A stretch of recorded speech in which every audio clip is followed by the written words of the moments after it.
Reserva do possível, mínimo existencial e direito à saúde.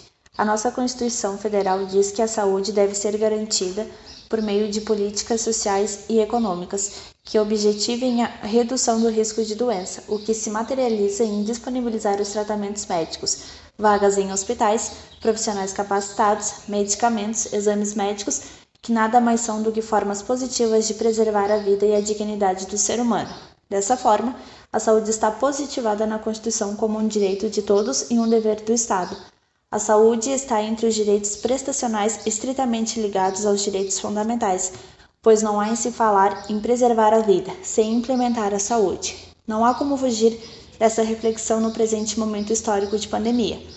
Mesmo que se saiba que proteger, prevenir e tratar as doenças, por meio de medidas que assegurem a integridade física e psíquica do ser humano, o que fazer quando faltam recursos? Falar do direito à saúde, como uma norma constitucional de caráter programático, em determinadas situações concretas, e é o que está ocorrendo pontualmente de maneira generalizada atualmente, em que faltam leitos em UTIs, não há respiradores para todos e o sistema de saúde está em colapso. Importante é ressaltar que quando falamos no colapso do sistema de saúde, não estamos restringindo apenas a Covid-19. As demais doenças que não deixaram de existir e por conta da pandemia estão sendo deixadas de lado, seja por negligência ou por real necessidade de atender casos mais graves.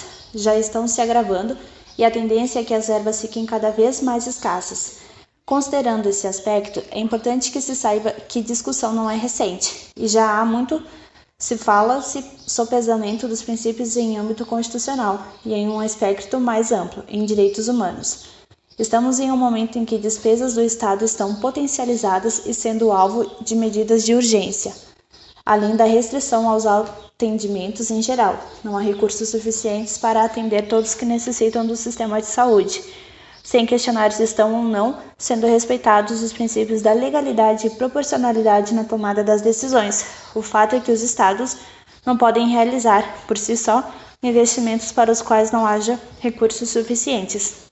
Portanto, falar em escassez de recursos, consequentemente, leva a uma seleção de prioridades do administrador público. Com isso, surge a necessidade de se fazer escolhas. Nesse momento, é importante sedimentar a ideia de que os direitos fundamentais não são absolutos e podem ser essencialmente conflitantes. Nesse caso, deve ser aplicado o princípio da proporcionalidade e da razoabilidade na resolução de questões desse tipo, como um meio de impedir ou reprimir violações de direitos fundamentais puros, e os sociais estritamente ligados aos fundamentais, e passar a trabalhar com o sopesamento de princípios. A Constituição Federal e os Direitos Humanos estabelecem balizas quando é necessário ponderar a prestação do direito à saúde.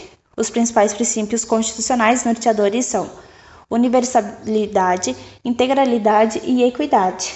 A previsão orçamentária limita a atuação do Estado na efetivação dos direitos sociais e fundamentais. Assim, as prioridades devem ser levadas em conta para que seja preservado o mínimo existencial e, eventualmente, deve ser feita uma ponderação de valores, a fim de que os direitos mais fundamentais sejam efetivados, e então surge a necessidade de se fazer escolhas entre os casos mais necessários. Diante de determinadas situações, surge a necessidade de fazer escolhas, e é nesse momento que falamos no princípio da reserva do possível, que em como baliza a necessidade e a possibilidade orçamentária.